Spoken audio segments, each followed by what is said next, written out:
Good morning, everybody. Today's poetry shop session is going to be on Tissue by Imtiaz Darka. This is Mrs. Schwartz's favourite poem. I have to say, as pretty as this poem is, it's the one I perhaps struggle with the most. So let's see where we go with it and remind ourselves of what this poem is all about. Paper that lets the light shine through. This is what could alter things. Paper thinned by age or touching, the kind you find in well-used books, the back of the Quran where a hand has written in the names and histories, who was born to whom, the height and weight, who died where and how, on which sepia date, pages smoothed and stroked and turned, transparent with attention. If buildings were paper, I might feel their drift, see how easily they fall away on a sigh, a shift in the direction of the wind. Maps, too. The sun shines through their border lines, the marks that rivers make, roads, rail tracks, mountain folds, fine slips from grocery shops that say how much was sold and what was paid by credit card might fly our lives like paper kites. An architect could use all this, place layer over layer, luminous script over numbers over line, and never wish to build again with brick or block, but let the daylight break through capitals on monoliths, through the shapes that pride can make, find a way to trace a grand design with living tissue, raise a structure never meant to last, of paper, smoothed and stroked and thinned to be transparent, turned into your skin. So it is very pretty, very metaphorical, as I've already mentioned. And when we start to think about what this poem is alluding to, there's a great deal of reference, of course, to paper. And we have to remember that paper is a superstructure in our lives, really. I was telling my set how paper acts as the bookends to our lives. And if you think about it, when we're born, the proof of existence on this planet is on paper. It's our birth certificate. And when the time comes, hopefully many, many years from now, when we're no longer here, our life at the other end of the scale is measured by the death certificate that marks that we have had our time on this planet. And everything in between, all of those major events seem to be marked by it. It's also showing the fragility of paper and the fragility of human life. So paper and human existence seem to have this real parallel within the poem. So the two things are very much connected. You've got to think about the power of paper that comes through in this poem too. It's a very, very powerful thing. As I've said, it measures existence. It marks the course of our life in so many different ways. Paper surrounds us constantly, even when we're going paperless with our banks and our bills and all of those sorts of things. Paper is still very much in evidence. Paper is how you sit your examinations, how you move through your stages of learning. And so we do need to think about the relevance and importance of that. So I want to get you to think too slightly more deeply about this. And as we start to look at some of the language and structural features of the poem, I'll talk a little bit more about, political power through paper. We've got the mention of maps, which I'll mention in just a minute.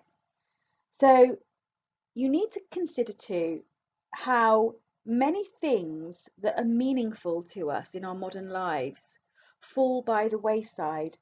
Perhaps the old ways of life, that as we're moving towards this technological age, things that we have prized in the past that have been written on paper are no longer as meaningful to us. And so we see references within the poem to things like faith. They're really fragile, but their meaningfulness just can't be overlooked. They are an integral part of who we are as a human species. All right. Now, there's loads of assertions by many people who look at this poem who consider that there's a great deal of reference to things like war and politics in the poem. Now, I'm not going to dwell too much on those today. What I really want to do is to just now focus on some of the more challenging aspects of what Darka is saying in the poem. So do go back through, really reflect on what your own teachers have taught you about this. Remember, this is just a quick shot. This is just a few little ideas that you might be able to use the night before your exam. Right then, so let's have a quick look at the language. And the first real salient point that I want to mention to you is this idea of the extended metaphor of paper that we've got. And here we've got that use that really does symbolise the fragility of the human species. We are very, very fragile. And so there's lots of that comes through. Now, where it's shown as fragile is from the outset, right from the beginning. Remember, beginnings can also be talked about as a structural feature if you're thinking about what continues and what changes throughout the course of the text. So it's this idea of paper letting the light shine through. Right, now that's gorgeous, isn't it? And so as a metaphor, we're seeing that something that's very thin and fragile is transparent. It will be able to let light come through it. But also, for me as an English teacher, paper makes things become clear, doesn't it? Paper really does help us to have a little bit of light thrown onto certain subjects. So the more that we read, the more that we understand. So it's fragile, of course, but it gives us strength through the power of knowledge that it gives us as well. And so I think there could be some symbols there, maybe a little bit of hopefulness, a bit of brightness coming through. It's quite lovely. Now we've got this kind of lovely parallel in the first stanza as well to paper thinned by age or touching. And I want you to really think about that idea. You'll notice as you get older, not for a long time, but certainly as I'm a lady of a certain age, not old yet, but you know, getting on a bit, you notice that there'll be real changes into the skin, say on your hands, for example. You notice that as you get sort of like through your 30s, your skin really does start to thin. And so those parallels between the human and the fragility of paper are there to be seen from the outset again. We've also got this lovely reference to relatable objects, and we've got reference, of course, to holy books like the Quran, for example. And we've also got reference to the built environment, like buildings. And so, of course, you know, they're very different. The Quran is obviously something that is a paper-bound text. And we see that the power that religion has. Now, generally speaking, religion, Christianity, Islam, all of the major faiths and the minor ones too in our world, they all have a great deal of power, and the majority of them and the vast majority of their followers all do good. But also we need to think about the power that paper can have. So the written word has caused a great deal of trouble over time. Even if you think of a tiny book like the Communist Manifesto, that has caused conflict the world over. And so words do really have a great deal of power, as does the paper that they're written on too. And when you think about buildings, buildings are incredibly strong. And of course, the built environment has the power to withstand the storm. But of course, look at your Shakespeare texts. They're texts that have survived hundreds of years. And so when you think about it, strength and fragility can be found in both things. A book can withstand an earthquake. A building won't necessarily be able to do that. And so there's lots and lots of lovely things that you can pull out of that. Now, when we've got reference to maps, of course, as we go down, we've got this lovely reference here. Maps too, the sun shines through their border lines, the marks that rivers make, roads, rail tracks, mountain folds. Look at that, let's think about it. Paper actually creates borders. When you look at a political map and you think about how borders have changed maybe since the Treaty of Versailles after World War II, you think about how the landscape of even Europe has changed. And when you think about it, a symbolic line on a piece of paper has the power to cause conflict in nations. And so if you're wondering how this poem on earth connects to power and conflict, well, you've got that whole idea coming through, haven't you? This is a way that people can be divided from their neighbours, a way that differences can spin into hatred and all of those things too. And so I really, really do like that. Borderlines can also represent barriers, of course, and so we do need to think about that. And when you think about it, our skin is also like a map, isn't it? And so we wear the journey of our life. We wear, you know, the geography of our life all over it. So every wrinkle, perhaps that we accrue over age, is something like the words on a piece of paper that also chart our journey through this world too. So that's quite a nice way of looking at it, I think. As we go on to line 21 in the poem, I really, really like the idea of the fine slips from grocery shops as a reference to consumerism, really. And if you think about it, our world is dominated, our capitalist economy is sort of dominated by money, isn't it? And so finances follow us through our lives. And of course, money can be the thing that dominates us. Either we don't have enough of it, or we're in a quest to try to find some more. And so it does control our lives. And we see that through the last line of that stanza on line 24, that this whole idea of these fine slips flying our lives like paper kites. What a gorgeous simile.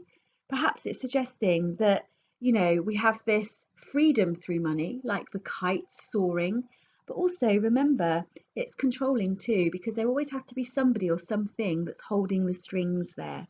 So that's another way of looking at it. I hope that that is something that has made sense to you there.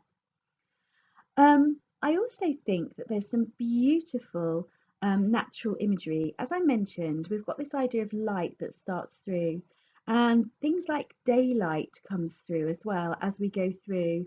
And there's some beautiful references here. And what this does is it shows that perhaps the natural world can outlast the things that we create. There are more meaningful things. Perhaps there's a yearning to return to a simpler life, away from the trappings of the modern world that tend to confine people rather than set them free. So obviously these are my opinions. You are so welcome and very much rewarded in your exams if you're coming up with your own brilliant ideas. Validate them, really explain why you're responding to the poem in that way. So a couple more things to say about this poem, okay? And what I would really like to mention now is this whole idea of an architect that is used in line 25. Now, I want you to think about this idea. An architect obviously designs brilliant buildings and things along those lines. But in religious senses, we might be able to think about how God is an architect of the universe. But also, we're the architects of our own lives. We perhaps are in control of what our futures hold for us. And so in the next line on 26, when it mentions layer over layer, yes, it could be a reference to skin, but also those experiences that we bank over time and that we wear with us throughout our lives. So it's a very, very pretty poem. Another little thing to mention here is the tenderness with which we need to view paper, the precious things in life, okay? So we've got this lovely repetition that's used, and I think the first time we see it is earlier on in the poem in line 11. We've got this lovely little triple list, smoothed and stroked and turned. So it's making those familiar paper items almost sound like a pet in a couple of those verbs there. So smoothed and stroked. That's what I have to do with my little dog during lockdown, who you often hear barking during these things. She's such a nervous little thing, and so treating these things gently is a way to, keep them feeling very loved and valued in our lives. And so that is repeated in line 35 of paper smoothed and stroked, but it's not turned anymore. It's now thinned. And I think that's really beautiful. And what it's showing is how everything, especially human life, I know this sounds a bit depressing and it's not meant to make you cry, human life will come to an end. All things do, don't they? But we need to think about how it's almost a celebration. Life is fragile, but there are many blank pages for us to fill in that journey between the birth certificate and the death certificate. And so I really want you to think about that. There's loads of lovely connection between the paper and the skin of human life. So there's just a few little ideas in terms of the language that's going on there. Just to mention a couple of things on form and structure. The poem's written obviously as a monologue. It's just ongoing. It's very, very fluid. It's very fluent, in the sense that it's like a journey. It really is not limited. It's a journey of the imagination. I'm liking it more actually as I'm talking about it. There's no real there's a little bit of internal rhyme, but there's no set pattern that I can really detect. There's no uniformity to it. And perhaps that's again that representation of the freedom of life, the sense of the unexpected. Those little pages, the paper journey that we take can often be a voyage into the unknown. And so it doesn't follow a specific pattern. Fate and free will, that's a debate, maybe for another time, and perhaps on Macbeth. But we also need to really think about those types of things. There's enjambment, of course, that's used here. And this also really does help the tone. The tone feels very calm. There doesn't feel like there's many blunt, brutal stops. And so, again, that's connecting to perhaps the journey of life as we move through it. And we start off the poem thinking about beginnings and endings. I'm really fond of this because I really do think that students do get very, very bogged down with thinking about structure and trying to overcomplicate things for themselves. Just think about how the idea of paper transforms throughout the poem. I mentioned right at the start of this shot that, the poem does start with the fragility of paper, and it symbolises the fragile structures that we create and also the fragile structures that we are as human beings. So we can see how that works. And that is really endorsed by the final line where we've got turned into your skin. Now, this is a reminder of our own fragility, but also the power, the legacy that we leave behind when we're gone. Because, even if they're not written down, the stories that people will tell of us in our lives are very powerful things. And we need to think about how the stories that are told again and again, the texts that you study in literature, are the study of individuals, they're the study of the human condition, and that's what makes us us. And surely that is what makes paper and the study of this subject one of the most powerful things that you can ever explore. So that was me getting very passionate about my topics there. I hope that's helpful to you. Don't forget, this is just a snapshot. You will agree, you will disagree with some of the things I've said, and that is good. I never want you just to take anything that your teachers say at face value. You think about it, put it into the stew pot, mix it up with your own ideas and formulate your own conclusions. I want you to be powerful, independent thinkers. Use my ideas and your teacher's ideas as the basis for your own explorations of these really exciting texts. Okay, so I will see you next time for Poetry Shot 13, and I'm going to get very excited about that one. It's the Emigre, and I will speak to you soon. Take care, everybody. Bye.